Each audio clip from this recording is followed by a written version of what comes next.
What's up my people, you're in the place for Triple D Conversation. I have another combo for you guys. This time it gives you the option to either go for a Satellite Warrior or your FA Dawn Dragster, as well as giving you the option of either having your 4 generic pulls or giving you the option to switching out one of these to add that gate to the package. Now, alongside that, it also gives you a different option for either using the Nighthowl in your deck or using your extra Lamia in your deck. So it gives you that potential to just kind of combo off depending on what's already in your grave and depending on what's obviously left on the field. Now, this combo I do kind of like due to the fact that it doesn't involve Motivating Captain now. So this, for a few of you haters that actually aren't enjoying Motivating Captain, you don't actually have to utilize this guy because you're using Nighthowl. Now, Nighthowl has pretty much the same effect as Motivating Captain and is a Motivating Captain for the DDD archetype.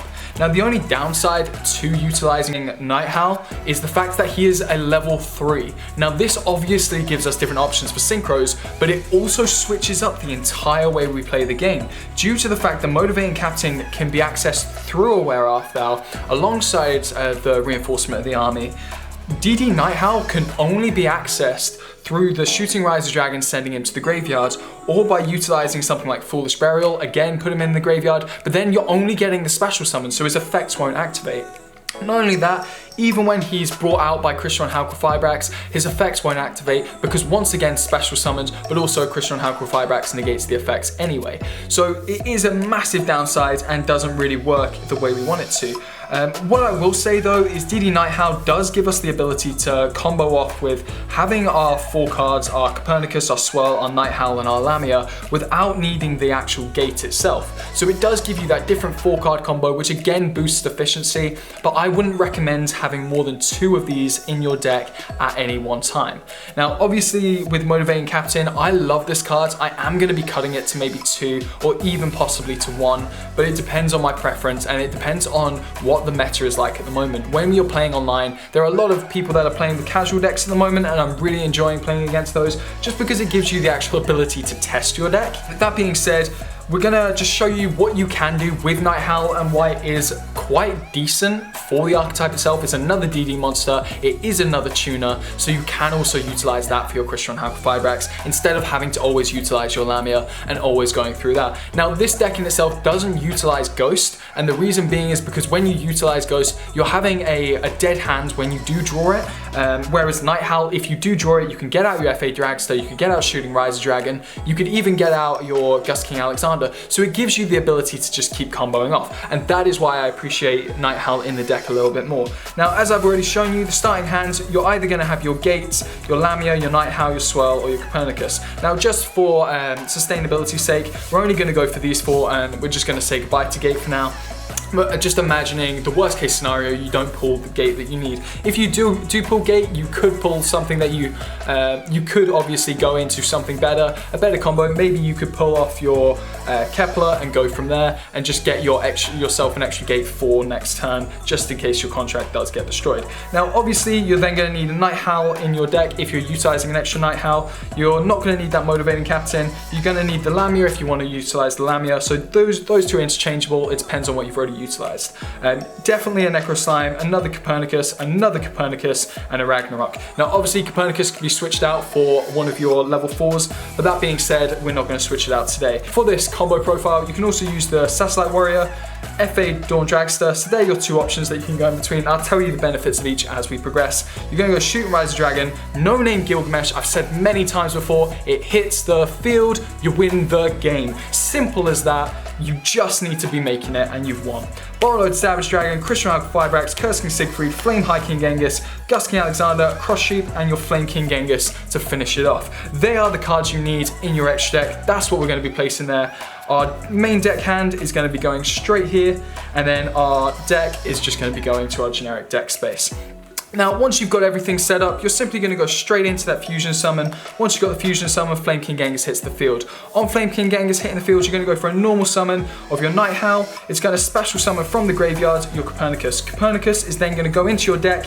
It's going to grab that Necro Slime, slap it in the graveyard, give it a big whack, and then you're then going to use Swirl Slime, special summoning the Lamia, which is going to trigger Flame King Gangster's effect and bring back your Necroslime. Now you can even pull out a PK package here because you already have your 3 darks on the field, and that's why I'm a fan of Nighthowl, because it's even increasing the efficiency of my PK package. So that's why I'm absolutely loving with this one. It gives you that efficiency for later on. Now you're going to need to get that Necroslime back in the graveyard, so you guessed it, Copernicus and Necroslime straight into that cross sheep. You've now got 2 tuners on the field, so you could even go into a rank 9 if you wanted to with Nighthowl, but instead we're going to go with the Lamia and the Genghis. Straight to Gust King Alexander, go for that fusion summon from the graveyard, get that Flame High King Genghis, trigger the Gust King Alexander, bring back the Lamia. Lamia and Gust King Alexander are going to go for that Curse King Siegfried, triggering Flame High King Genghis, bringing back your Gust King Alexander, which is going to trigger Cross Sheep, bringing back your Lamia. Now you have so many options here. Your best option actually is to keep the Nighthowl on the field, but obviously you could get rid of it and keep the Lamia instead. I actually prefer to keep the Lamia just because I like the look of her better than your crazy jaws with a load of teeth. So the teeth are going to go, Cross Sheep's going to go, and once Cross Sheep's gone, Crystron Halqifibrax is going to hit the field, and now you have options here. You can either bring about a Nighthowl or a Lamia. I'm going to be utilizing Lamia because we don't have a gate on field anyway, so there's no need to bring Lamia back out. Saying that, because you're filling your field this time, you're actually not going to be able to bring out that Lamia anyway. Now once you've got the Lamia on field, it's simply going to go straight into that Borrowed Savage Dragon, attaching Cross Sheep from the grave to it.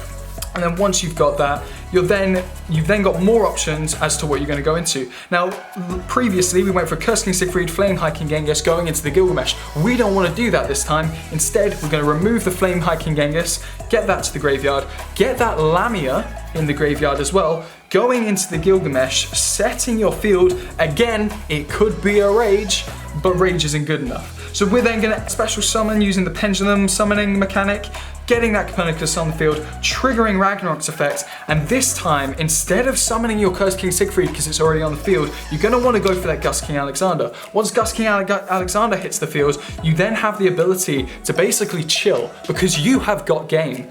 Now when you go to pass your opponent's turn, obviously if you're going second, you can attack the game this turn. If you're going for your first turn, you're going to pass your opponent on your opponent's turn, go for that Crystron Halqifibrax, straight into shooting Rise of Dragon. So now we have options. We can either go for the Nighthowl, sending it to the graveyard, making shooting Rise of Dragon a level 4, which obviously gives us the ability to go for a level 4 plus level 4, going for a synchro over level 8. There's not many good level 8 synchros out there. Maybe a Draco Berserker at the 10 years, a great monster effect negate, but if we've already got the ability to send the Copernicus to the grave to get an Omni negate with the FA Dawn Dragster, that's probably a better option. I, however, am going to show you that Savant Copernicus is actually better due to the fact that now it's sent to the graveyard. Because it was a level 4, you're going to be able to switch into your 3 plus your 7, going straight into that level 10. Now you have your Omni negate, you have your Spell and Trap negate, you have your destruction effect, which is that 1/2 simple destruction, and you're able to wipe 2 cards off your opponent. Now that being said, FA Dawn Dragster is still my favorite for this combo, and I probably wouldn't go for that Gust King to take him out, but having Gust King on the field, he is vulnerable and he isn't that great. Now Savant Copernicus, obviously, again, if they are able to attack through and inflict piercing battle damage, you are kind of screwed, so this one is actually more likely that you want to take off the field. However, it's entirely up to you what you guys want to do. I just wanted to show you guys some more options that you can go for. Now, Satellite Warrior, again, I think it's an okay card. I think I'm still going to drop it, and due to the fact that I don't even have Formula Synchron in my deck, and that just makes it easier to get in the first place. Now, at the moment, we've got that Satellite Warrior, and we also have LiQWYD, who you can potentially drop from the deck, but I find that if you're playing enough level 1s, you can go into that LiQWYD, which is why, again, I don't think Nighthowl is that great a card, because again, it's a level 3. Yeah, other than that, this is the play that you can go for. Again, as I said though, I do believe that going into that play would be better. You've got more Synchrons on the field, you've got more attack on the field. Again, you can put FA Dawn Dragster in defense or in attack. Attack is equal to its level times 300, so at the moment it has 2100 attack. Every time an effect stacks fade, obviously once per turn, it's going to minus 2 levels and you're going to minus 600 attack from it, making it 1500. So you're better off sticking in defense, and it's a little bit safer for your life points that way. But with that all being said, guys, I hope you've had a great day, and I will see you in the next video.